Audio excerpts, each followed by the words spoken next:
여러분은 혹시 소고기 좋아하시나요?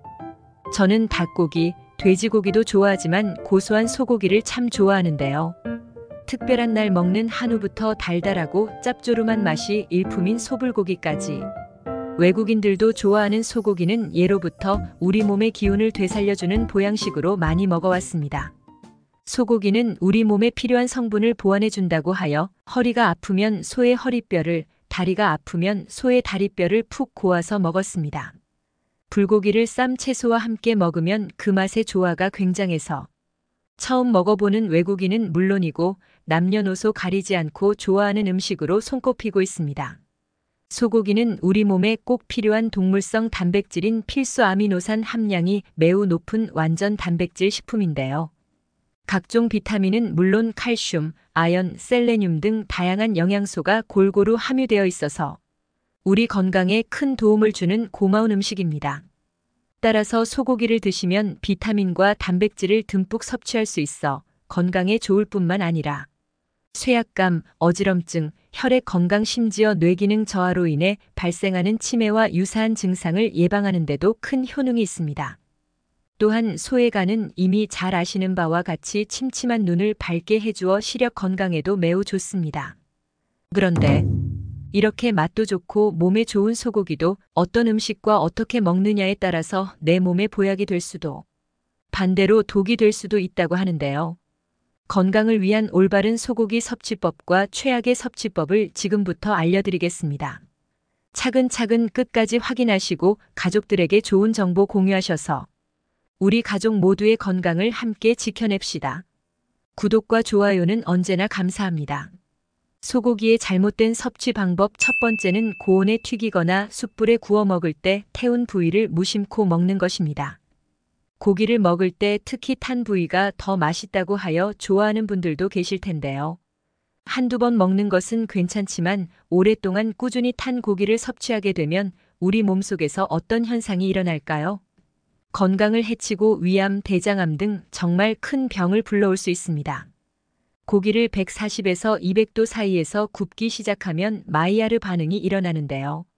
이 온도는 단백질 변형으로 고기 특유의 감칠맛을 최대한 끌어올리는 온도라고 합니다.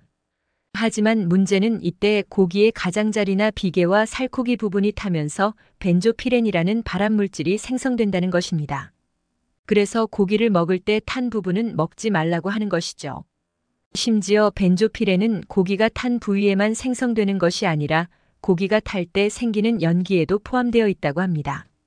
그러므로 집에서 고기를 구울 때는 환기를 자주 해주는 것이 좋습니다.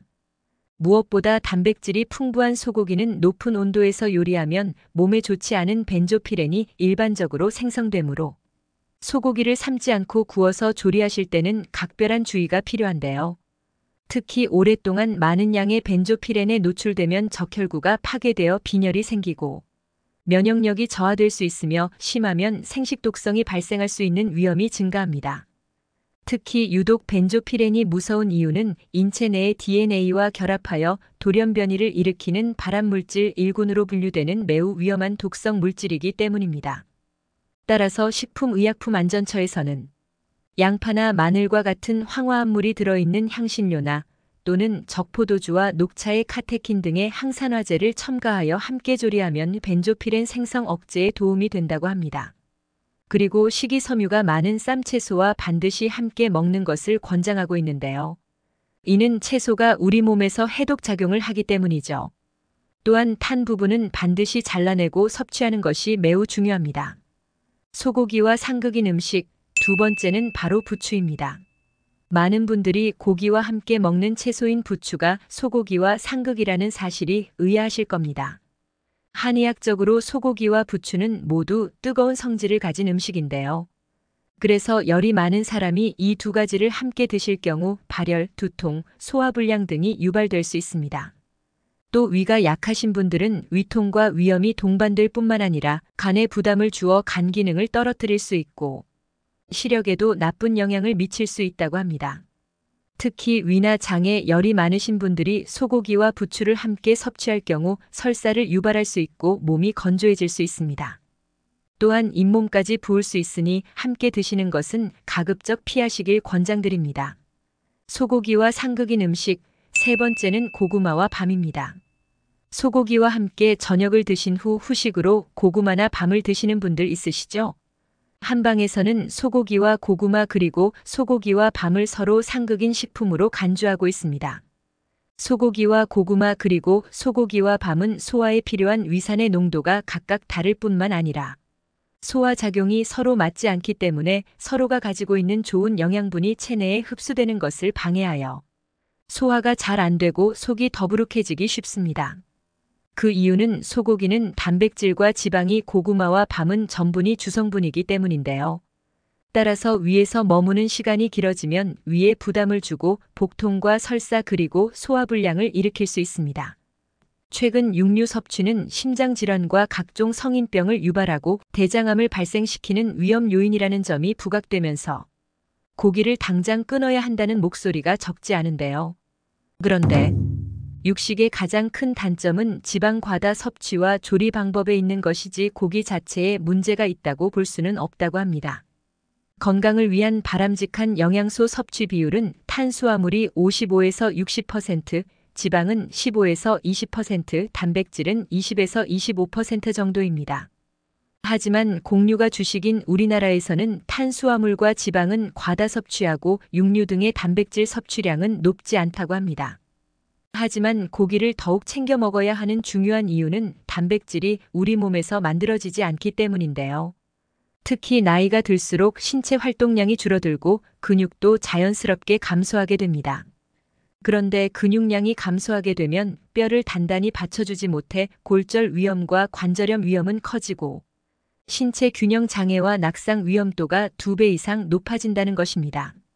그리고 근육이 줄어들면 근육의 에너지원인 포도당이 몸에 계속 쌓이는데요. 때문에 당뇨병이 생길 수 있고 칼로리 소비가 줄어들어서 혈액에 지방이 쌓이고 결국 심혈관 질환 위험률이 증가하게 됩니다.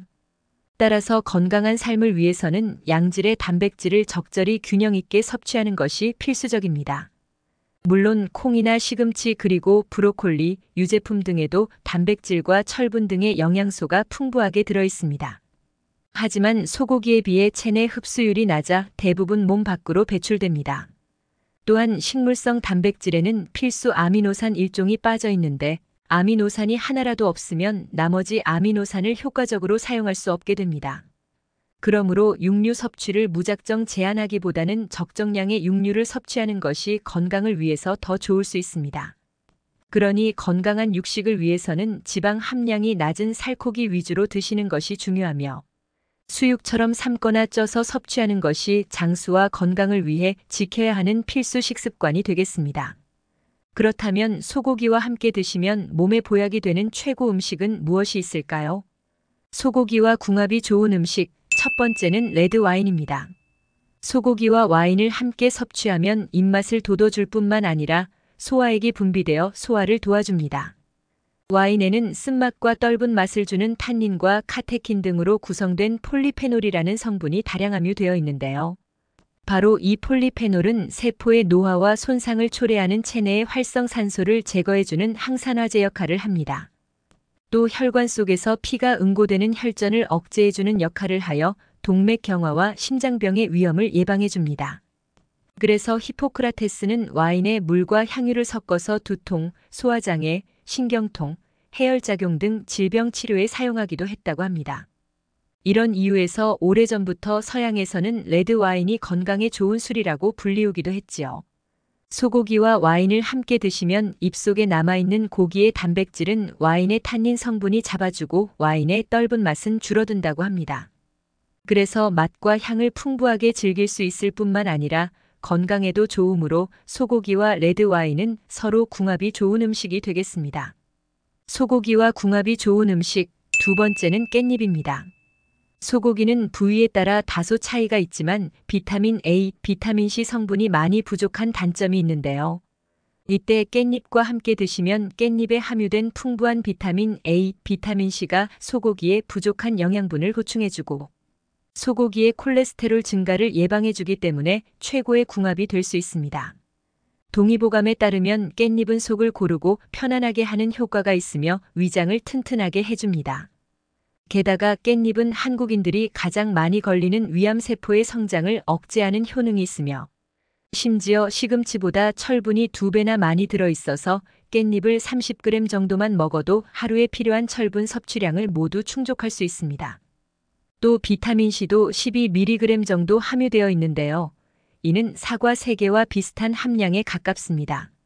소고기도 영양학적으로 많은 철분을 함유하고 있어서 비열이 심하거나 소화 흡수 기능이 약한 분들에게 도움이 되는 음식으로 추천되고 있습니다. 따라서 소고기와 깻잎이 만나면 이 두 음식에 함유된 다양한 영양 성분의 흡수가 극대화되어서 건강에 좋은 시너지 효과를 기대할 수 있답니다. 그러니 앞으로 소고기를 드실 때는 깻잎 및 다양한 쌈채소를 꼭 곁들여서 함께 드시기 바랍니다. 마지막 3번째로 소고기와 궁합이 좋은 음식은 바로 무입니다. 소고기를 국거리로 이용할 때 가장 많이 만드는 음식이 바로 소고기 뭇국인데요. 이렇게 국거리로 소고기와 무를 조리하면 인체의 흡수율을 높일 수 있습니다. 무에는 비타민 A, B 그리고 C와 함께 미네랄이 골고루 들어있는데요. 이는 추운 겨울에 우리 몸에 부족해지기 쉬운 영양소를 보충해주고 신진대사를 활성화하는 데 효과적입니다. 특히 무는 많은 단백질과 지방을 분해하는 효소를 가지고 있어서 예로부터 천연 소화제로 사용될 만큼 소화를 돕고 장 기능을 원활하게 해주는 효능이 있습니다. 또 무에는 식이섬유가 많이 들어있어서 콜레스테롤의 흡수를 억제하고 장을 활발하게 움직이게 하여 변비에도 도움을 줍니다. 게다가 무에 들어있는 시니그린 성분은 관절을 원활하게 하여 골다공증 예방에도 탁월하며 가래를 삭게 하고 기침 증상을 완화하는 효과가 있습니다. 따라서 소고기와 무가 만나면 서로의 영양을 보완해주는 효과를 볼 수 있으며 각각의 영양분이 체내에서 최대한 많이 흡수되도록 도와주기 때문에 최고의 궁합이라고 할 수 있겠습니다. 심지어 겨울에 먹는 무는 겨울 산삼으로 불릴 정도로 영양이 만점인 채소이기에 소고기 드실 때 잊지 마시고 무를 꼭 함께 챙겨 드시길 권장드립니다. 지금까지 소고기를 드실 때 주의해야 할 점과 어떠한 방법으로 섭취해야 몸에 보약이 되는지에 대해 함께 알아보았습니다. 마지막으로 정리하자면 우선 소고기를 드실 때 태운 부위는 가급적 피하시는 것이 좋습니다. 또한 부추, 고구마 그리고 밤과 함께 드시는 것은 건강에 안 좋은 영향을 끼칠 수 있으니 주의가 필요합니다. 소고기는 와인, 깻잎 그리고 무와 함께 드시면 그 맛과 영양소가 2배가 되어 시너지 효과를 챙겨가실 수 있습니다. 오늘은 소고기의 올바른 섭취법에 대해 알아봤습니다. 정보가 도움되셨다면 주변의 소중한 분들에게 영상을 공유해주세요. 구독과 좋아요도 부탁드릴게요. 구독과 좋아요는 건강 디딤돌에게 언제나 큰 힘이 됩니다. 다음에 더 유익한 영상으로 찾아오겠습니다. 건강 디딤돌은 언제나 구독자 여러분이 건강하시길 진심으로 기원합니다. 건강하고 행복하세요.